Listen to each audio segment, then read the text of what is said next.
Quero ler um texto bíblico com você, compartilhar algo da parte de Deus, que está no Salmo de número 119. Salmo 119, versos 92 e 93. Salmo número 119.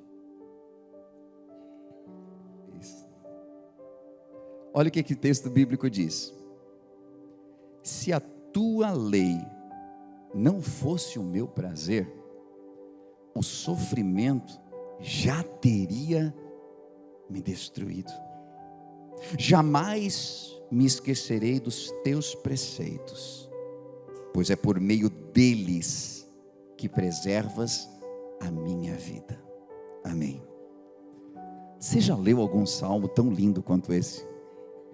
Talvez alguém aqui nunca pensou que tinha Salmo 119, ainda mais versos de número 92, estrofe 92, 93, porque salmos são cânticos. Mas ele diz assim, se a tua lei, ou tua palavra, os teus mandamentos, não fosse o prazer, meu prazer, o sofrimento já tinha me destruído. Significa que a vida contém sofrimento, sim. E que a vida contém prazer, sim. Dependendo aonde está o teu prazer, o teu sofrimento sempre será maior do que o prazer.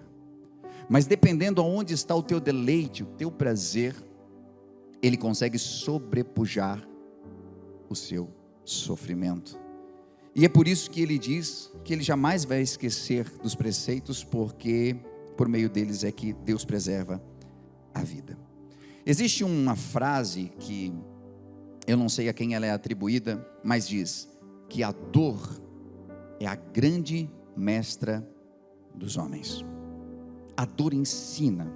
A dor tem uma capacidade de nos fazer pensar, de nos fazer repensar nas coisas. E quando nós olhamos para a Bíblia Sagrada, nós vemos que muitos exemplos ali, são de homens e mulheres que através da dor nos deixaram grandes exemplos. E eu também sei que possivelmente nessa noite eu esteja ministrando para pessoas que estão passando por um momento de dor. E a dor, ela não se reserva apenas ao físico, mas a dor, ela permeia a alma, ela dói na alma, ela deixa triste o nosso espírito, e ela ataca a todos. E quando a gente olha para a vida de um homem chamado Jó, na Bíblia, este homem de uma só vez, ele perde tudo aquilo que ele tinha. Ele não perde um filho, ele perde 10. Ele não perde algumas ações na bolsa, ele perde todo o seu dinheiro. Ele perde todo o seu gado, ele perde de uma só vez. Mas isso tudo não se compara à dor de um servo chegar e dizer que a casa desabou e matou seus 10 filhos que estavam numa festa. Nós não conseguimos entender o que é essa dor.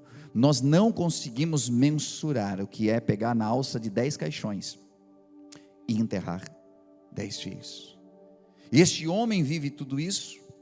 Este homem padece então com uma enfermidade, o seu corpo fica como de um leproso, que a Bíblia diz que ele se cobre de cinzas e se coça com um caco de telha. E no meio de todo este sofrimento, quando alguém pediu para que ele amaldiçoasse o seu Deus, sua esposa pediu e disse assim, e muitas vezes até julguei ela, dizendo assim, meu Deus, olha que mulher endemoniada, dizendo para o cara amaldiçoar o Deus dele e morrer de uma vez. Aquela mulher não aguentava a dor que ela já estava sentindo por perder filhos, e vendo o marido naquela situação, podre no chão, ela diz, não tem outro jeito, amaldiçoa teu Deus e morre. O momento de dor dela eu não quero julgar, mas aquele homem no momento de dor, ele era tão apegado aos preceitos de Deus, que ele diz, nu eu vim do ventre da minha mãe, nu voltarei para lá. O Senhor deu, o Senhor tomou, bendito seja o nome do Senhor. A frase daquele homem mostrou de que os preceitos de Deus e a lei de Deus eram tão prazerosos para ele, a fé em Deus era tão grande, que conseguia sobrepujar o seu sofrimento. É óbvio que nós estamos falando de um caso único na Bíblia, de uma dor tão intensa, mas temos alguns outros momentos que nos fazem pensar. Porque orações mais sinceras, elas são feitas no meio da dor. Quando dói tanto, e parece que espreme o nosso melhor na nossa oração. Porque às vezes nem oramos quando a gente não está com dor, quando não estamos sofrendo. E então simplesmente falamos algumas palavras para Deus, do tipo: valeu Senhor, esse dia foi top, abençoa a minha vida, essa noite, amém, glória a Deus. E dormimos. E quando a dor pega, a dor não nos deixa dormir. E então colocamos os joelhos dobrados ao lado da nossa cama e começamos a falar com Deus como se há anos não tivéssemos falado com Ele. E por vezes, por anos não estávamos falando com Deus. Abraão e Sara tinham uma dor dentro do seu coração, que era o desejo de abraçar um filho. E esses relatos todos estão na Bíblia Sagrada. Não podiam ter filhos, então clamavam ao Senhor. Nos cânticos de Davi, nos salmos, que você pode ler dentro desse mesmo livro, onde eu li o texto base aqui, você vai ver cânticos que ele fez quando ele estava sendo perseguido por seu sogro. O rei Saul queria matá-lo e ele escrevendo salmos, e no meio da sua dor ele exaltava o nome do Senhor. Uma mulher chamada Ana, que buscava muito poder ficar gestante, ter um filho, e sentindo essa dor da esterilidade, clamava ao Senhor de uma tal forma, a Bíblia diz, que as suas orações foram ouvidas por Deus. A dor tem um poder de potencializar até mesmo a nossa fé. E eu estou falando tudo isso porque talvez você esteja vivendo um momento de dor e pensando: que desgraça de vida que é a minha. Por que eu estou vivendo isso? Agora que eu tentei me alinhar, agora que eu tentei colocar as coisas no lugar, agora que eu estou arrumando a minha vida, eu estou sentindo essa dor. A dor está apenas permitindo que você veja tudo quanto precisa ser alterado, mudado na sua vida, para que você tome um rumo, mude de vida completamente, você consiga alcançar os sonhos que Deus tem para você. E os sonhos que Deus tem para você são maiores do que os sonhos que você mesmo tem para você. A dor faz com que a gente viva isso. Ele se utiliza das dores que a vida nos impõe para falar com a gente. Não quer dizer que Deus nos dá dor. Às vezes nós pensamos que Deus nos infligiu dor. A própria vida nos faz isso. O bom é que Deus pega aquilo que a vida nos traz como castigo, como dor, como sofrimento, e Ele trabalha através disso para que a gente aprenda alguma coisa. Nós costumamos confundir isso, e dizemos assim: ai, Deus pesou a mão, Deus está me amassando, Deus está fazendo isso comigo. E muitas vezes são fatos da vida. Mas para que você não apenas viva o fato da vida, sem nenhuma experiência nisso, simplesmente é dor por doer, Deus traz alguma coisa sempre boa no meio da dor. Ele faz com que você possa abraçar uma bênção no meio da dor. E de Deus nós recebemos algo muito lindo, muito poderoso, que é esse dom de poder sentir. Nós sentimos, e isso é muito poderoso, porque nós sentimos alegria, nós sentimos amor, e em contrapartida nós sentimos dor, nós sentimos a saudade, nós sentimos raiva, mas sentimos alguma coisa, o nosso corpo mostra que tem alguma coisa acontecendo. E algumas vezes na vida, até mesmo o amor dói, porque amamos alguém numa intensidade tão grande que chega a doer. E por amar alguém, e por não ser correspondido por alguém, ou não ser compreendido por alguém, nos dói. Então a dor, ela não está apenas atrelada a coisas ruins que nos acontecem, mas mesmo as coisas boas fazem com que a gente muitas vezes tenha que lidar com essa pequena palavra que tem uma intensidade tão grande. E aí Paulo, quando ele está trazendo a sua carta, ele diz que aprendeu a se contentar, tendo abundância e tendo necessidade. E ele aprendeu a contentar-se porque ele estava focando na alegria das coisas e não na perda das coisas. O contentamento, ele não está atrelado a você não sentir dor, mas a você, apesar da dor que está sentindo, conseguir ter esperança e conseguir ter uma visão lá na frente, naquilo que a dor vai trazer para você. Eu vim aqui para dizer para você de que não há como nós tirarmos a dor. É impossível.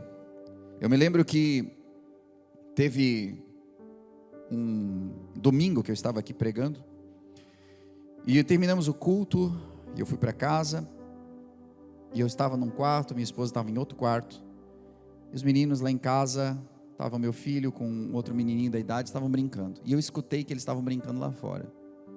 E quando eu escutei que eles estavam brincando lá fora, até me deu uma alegria no coração, né? Porque as crianças geralmente hoje só querem brincar dentro e eletrônico e assistir. Eu pensei, estão brincando lá fora, que bênção. Até que eu escutei. Isso veio seguido de muito grito. E quando eu atravesso a porta, eu vejo o Joaquim caído no chão, com muito sangue ao redor. E quando eu olhei para a testa dele, dava para ver dentro. Estava muito aberto. E naquele momento eu fiquei muito impactado. Muito impactado. Minha esposa ficou mais impactada do que eu, então eu tive que retomar e ficar mais calmo, porque dois perdendo a razão naquele momento não dá. Eu pedi que ela trouxesse um documento dele, eu peguei a criança, a gente colocou algo para ele segurar, conversando para ele não perder a consciência, porque abriu demais, ele caiu de uma determinada altura, corri para o hospital, aquela coisa que qualquer pai faria, né? Vontade de quebrar a cancela, sair correndo, atropelando tudo, salva meu filho. Entrei, me atenderam prontamente, e aquilo doía, obviamente.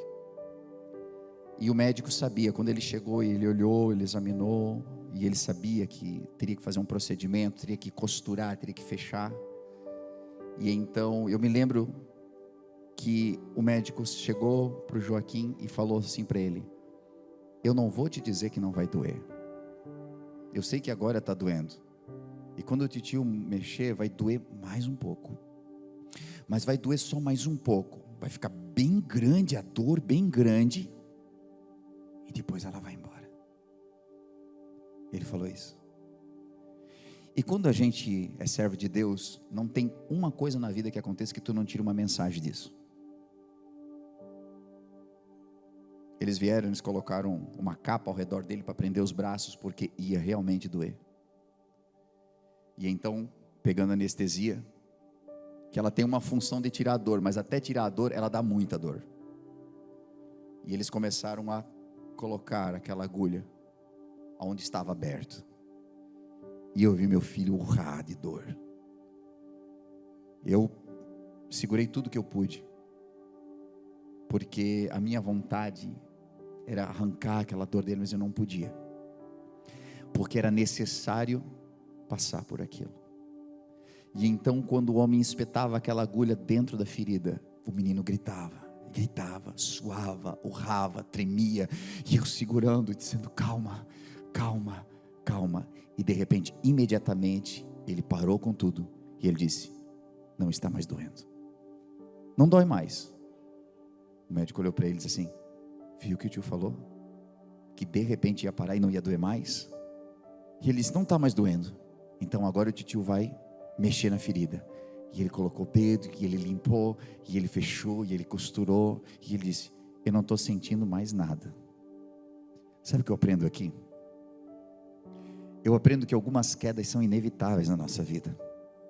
E todo pai sabe disso, né? Porque a gente abraça um filho lá no hospital, na maternidade, a gente pensa: esse nunca vai cair, nunca vai se machucar, nunca vai ter um coração partido, nunca vai chorar pela namorada ou pelo namorado. Cara, a gente, sabe, começa a profetizar um monte de coisa, mas lá no fundo tu sabe que ele vai cair, que vai ralar o joelho, que vai abrir a testa, que vai acontecer.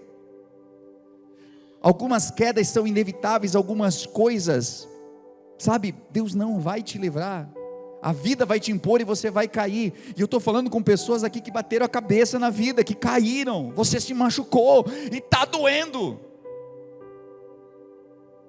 Eu estou aqui como porta-voz do médico dos médicos para dizer para você: vai doer talvez mais um pouco, vai doer e talvez vai até aumentar um pouquinho essa dor, quando você colocar-se nas mãos do médico dos médicos, que é aquele que sabe tratar a dor. Ele nunca vai dizer para você assim: ó, vem para mim que está tudo tranquilo. Ele vai dizer: no mundo tereis aflição.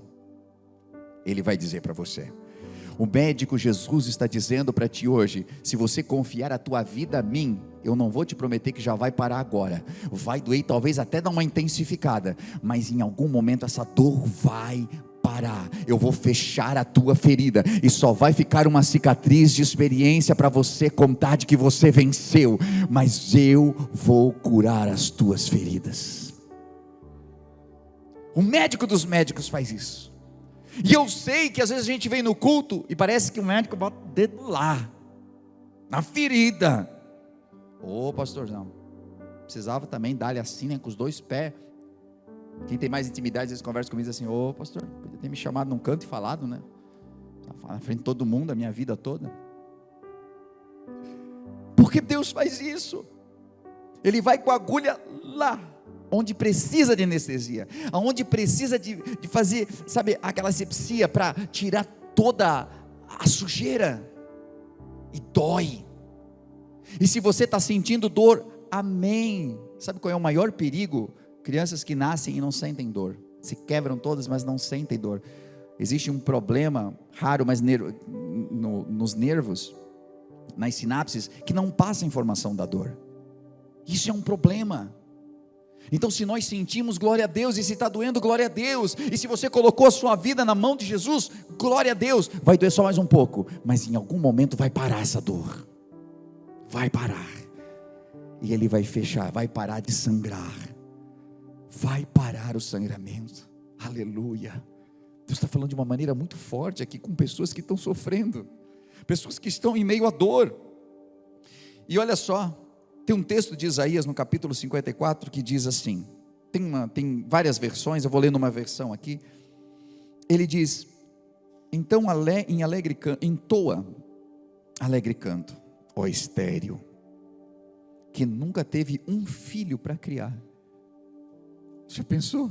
Ela não teve um filho para criar, ela é estéril, como é que ela vai cantar? Entoa alegre canto, ó estéril, que nunca teve um filho para criar, e rompe em canto e brade com júbilo, tu que jamais sentisse dores de parto, porque mais numerosos são os filhos da abandonada do que os filhos daquela que tem marido. Alarga o espaço da tua tenda, estende as cordas, reforça as estacas, pois há de prosperar para a direita e para a esquerda. Eu nem combinei com o pastor Edinho hoje, ele já cantou isso aqui, tá? Só para você entender. Pois há de prosperar e transbordar para a direita e para a esquerda, e a tua descendência tomará posse de outras terras e povoará cidades abandonadas. Não temas, porque não tornarás a ficar envergonhada. Receba isso sobre a sua vida: tu não tornarás a ser envergonhado. Jamais te sentirás humilhado, porque não ficarás constrangida. Em verdade, hás de esquecer a condição vejatória da tua juventude, e não te recordará mais da humilhação da tua viuvez. Sabe o que Deus está trazendo aqui? Você que passou por um momento difícil, você que achava que não tinha mais jeito, Ele está aqui para mudar a tua sorte, para mudar os teus dias, para mudar a tua história de uma maneira completa. Aleluia. Diz: comece a cantar, você que é estéril. Mas Senhor, é isso mesmo, é cantar antes de acontecer o milagre. E isso é fé. É quando você já começa a declarar o que vai acontecer, mesmo sem ter acontecido, mesmo que você ainda não viu, mas você sabe que vai acontecer. Essa é a fé que nós pregamos aqui. E eu não estou dizendo para você que é a coisa mais fácil do mundo, porque não é, porque tem dor envolvida. Tem a dor da ansiedade, a dor do desespero, a dor que dói no corpo, e a dor que dói na alma. Dói. E é difícil ter fé em meio à dor. Mas a oração genuína e a adoração genuína é aquela que a gente faz no meio da dor. Tem o texto bíblico que fala que Miriam cantou quando eles atravessaram o Mar Vermelho. Gratidão. Mas não é uma adoração de fé, é uma adoração de gratidão. Adoração de fé era se antes de ter passado o Mar Vermelho, ela já tivesse cantado e todo o povo tivesse adorado.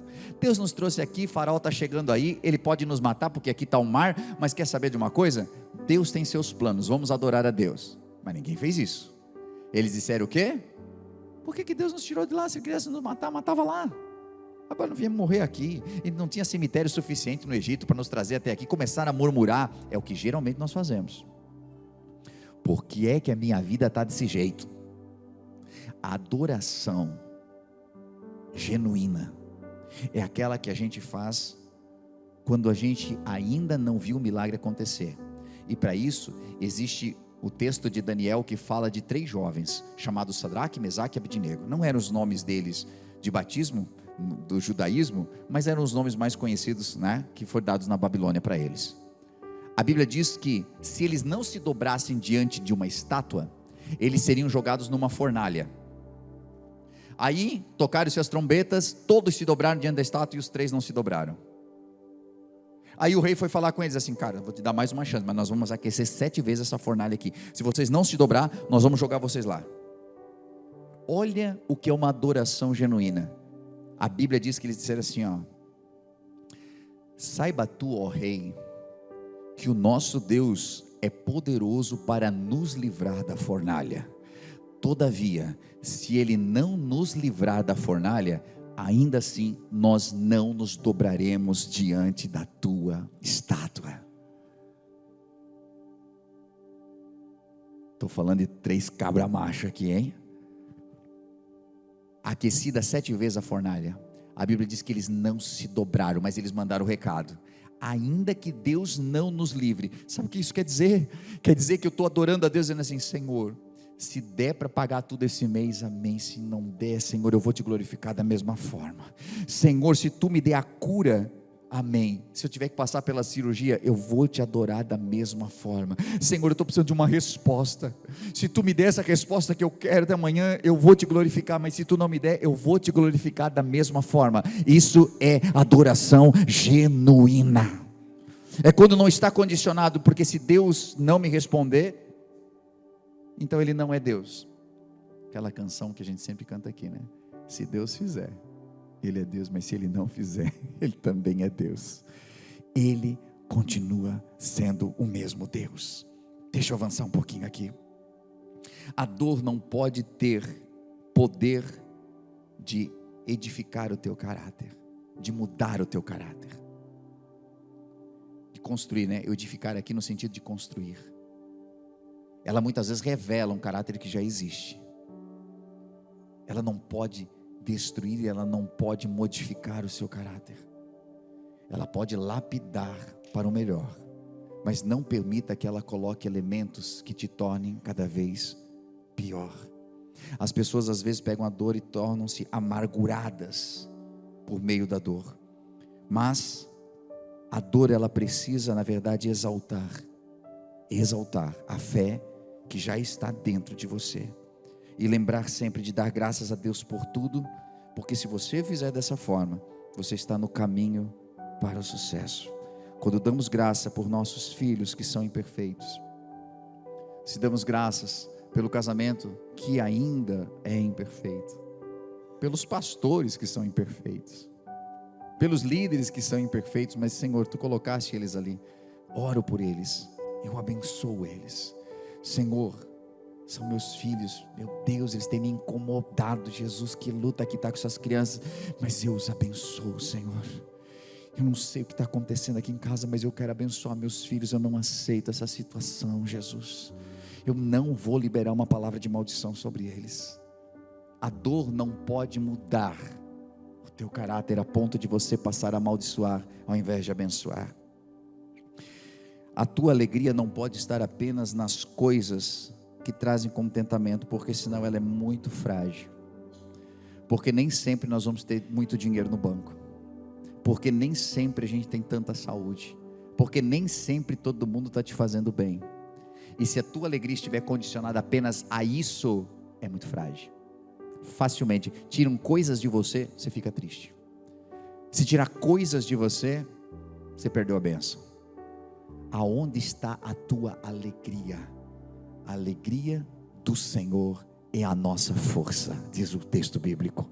É no Senhor que nós precisamos ter a nossa alegria, porque pode te tirar tudo na vida, ninguém pode tocar na sua fé, no relacionamento que você tem com Deus.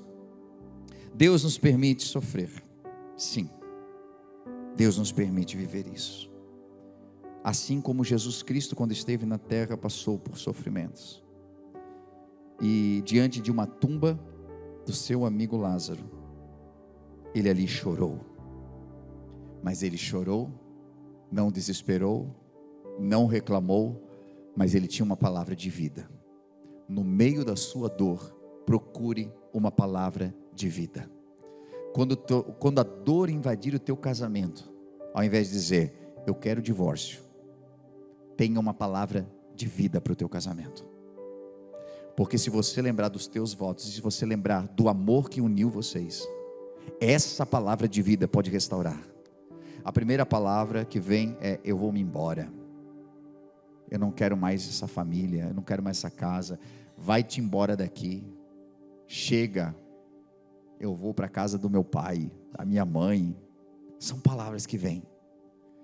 Mas quando nós mudamos diante da morte, diante do problema, diante da dor, qual é a palavra que você vai emitir? Jesus emitiu, Lázaro, sai para fora. E Lázaro ressuscitou, para ressuscitar o teu casamento, para ressuscitar tuas finanças, para ressuscitar tua saúde, para ressuscitar o amor. Você precisa mudar as palavras. A dor quer que você amaldiçoe. E aqui, caminhando para o final, quero deixar uma coisa muito clara. 3 foram crucificados naquele dia com Jesus. Quer dizer, Jesus e mais 2, 3. Jesus estava vivendo a sua dor, mas entendendo que tinha um propósito. Aí existia 2 ladrões, e um estava vivenciando a sua dor e amaldiçoando, porque não estava entendendo a sua dor. O outro estava também amaldiçoando, porque tem 2 textos bíblicos, e se você ler, um diz que os 2 amaldiçoavam, e o segundo diz que um deles parou, porque no meio de toda a maldição que ele estava lançando, diante da dor, ele começou a observar Jesus, e então, ele começou a entender a sua dor, e quando ele entendeu a sua dor, ele disse para o outro, por que tu falas assim? Nós estamos aqui porque merecemos, mas este homem nenhum mal fez.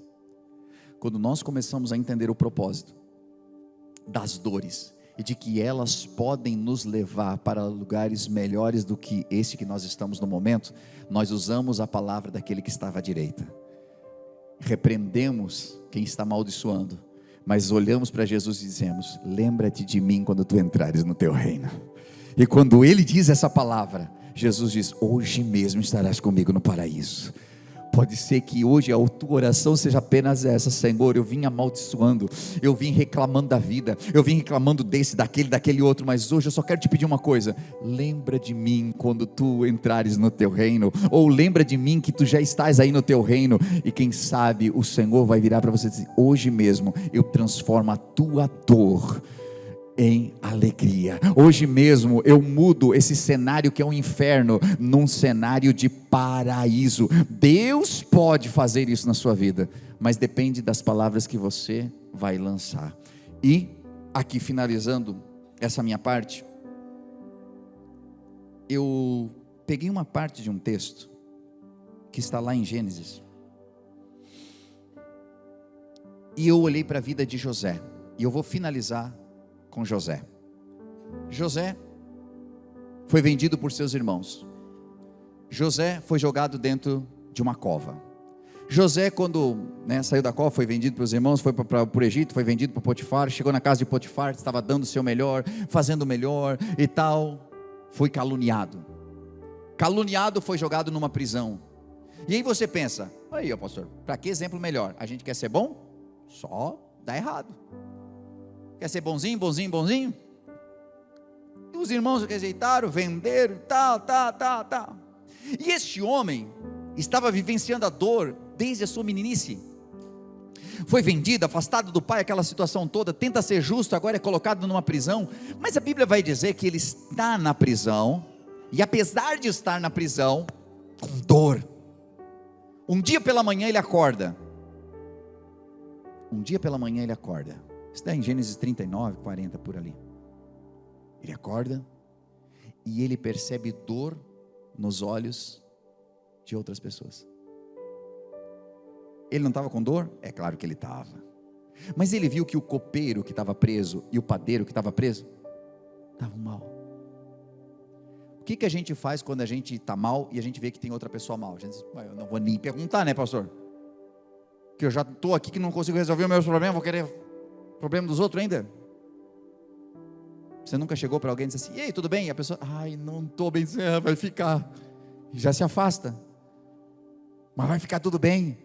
Porque a gente diz, oi, tudo bem? Mas a gente nem quer perguntar se está tudo bem, né? Porque se tu pergunta que está tudo bem e a pessoa não está bem, porque na maioria das vezes não está bem, o que tu vai fazer se ela... Moxa, que bom que tu se interessou. Eu não estou bem, preciso de ajuda. Naquele dia pela manhã, José olha e vê que tem duas pessoas que estavam mal.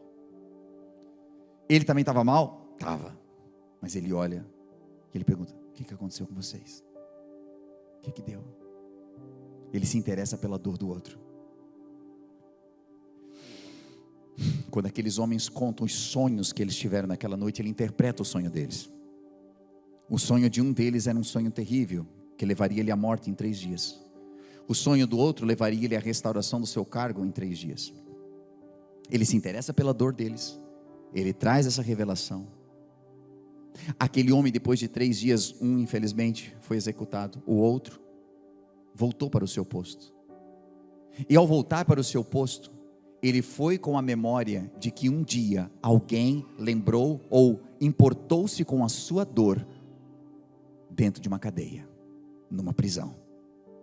E quando anos depois o faraó teve um sonho, o grande faraó do Egito, e ninguém podia interpretar, esse copeiro lembrou de alguém que um dia importou-se com a sua dor. E quando lembrou, disse para ela, tem um que eu conheço que está lá dentro da prisão e que pode interpretar o teu sonho. Aí eu quero só finalizar dizendo para você o seguinte: se ele não tivesse se importado com a dor de 2 pessoas que estavam presas que nem ele, que aparentemente não tinham valor nenhum, ele jamais seria governador do Egito. Depois ele se tornou governador. E ele jamais teria salvo 2 das maiores nações da terra, que era o Egito e o povo de Israel, que ainda estava em formação. O povo de Israel só foi salvo porque ele importou-se com a dor daqueles 2. E por importar-se com a dor deles, ele salvou a vida do copeiro. E salvando a vida do copeiro, fez com que o copeiro soubesse que ele interpretava sonhos. E por interpretar sonhos, ele foi levado até diante do faraó. E diante do faraó, ele não disse, não, eu sou bom mesmo, cara, nesse negócio eu sou bom. Ele disse, se o Senhor me der a revelação.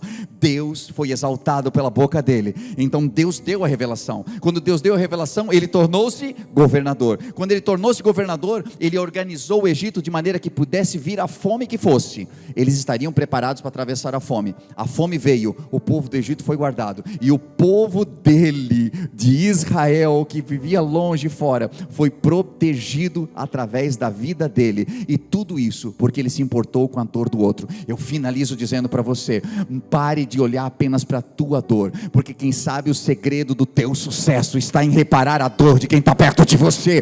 E se você olhar para a dor do outro, Deus vai curar a tua dor. Coloque-se de pé, por gentileza. Aleluia. Você deve ter ouvido uma mensagem top nesse momento. Acabou de vê-la, falou muito com a tua vida, e quem sabe passou no teu coração, uau, eu quero muito conhecer esse lugar, eu quero muito contribuir com essa obra. E nesse momento você pode fazer isso. Estou passando aqui para dizer de que há várias formas de nós contribuirmos na obra do Senhor, às vezes com nossos talentos, os nossos dons, mas também com a nossa contribuição. Sabe que cada vez que você contribui, seja com teus dízimos ou tuas ofertas, você promove para que o reino de Deus se expanda, para que trabalhos como esse possam chegar a milhares de pessoas, hoje via internet, ou mesmo dentro do ambiente onde nós estamos, aqui na cidade, onde nós temos a The Way Church. Hoje, pelas formas que você vê aí na sua tela, você pode contribuir, seja o seu Pix, transferências, depósitos. O mais importante é que esteja ligado ao seu coração. Nós vemos na Bíblia Sagrada que haviam pessoas que contribuíam com seus dízimos, outras com suas ofertas. Os dízimos muitas vezes ligados a algo que, para mim, fica mais fácil de planejar. 10% daquilo que eu ganho, eu invisto no reino de Deus. Mas outras pessoas do Novo Testamento já não se atinham mais a dízimos. Algumas delas vendiam tudo que tinham e entregavam. Outras dividiam o que tinham.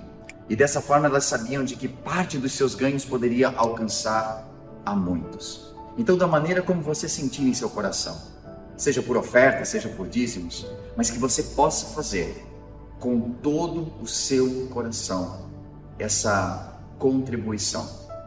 E saiba, dentro do seu coração, de que cada vez que você estende a mão para que a obra de Deus continue evoluindo, crescendo e se ampliando, as mãos de Deus se estendem sobre você também. Não como um ato de cobrança ou negociação, mas porque Deus é fiel e nunca fica devendo nada para ninguém. Por isso eu convido você a fazer parte desse ministério, dessa obra, com as suas contribuições. E isso fará com que a gente continue ajudando tantas famílias que cada semana são restauradas, que nos procuram em busca de algo que não encontraram em mais nenhum lugar, às vezes sem esperança. E essa esperança não é levada apenas por nós, mas é levada por você, através do seu amor. Então, convido você a fazer segundo aquilo que o Senhor colocar no seu coração de fazer, e com certeza abençoará a muitos. Que Deus abençoe sua vida, continue nos acompanhando pelos canais, que eu tenho certeza que é só o começo do que Deus ainda fará em sua vida e em sua família.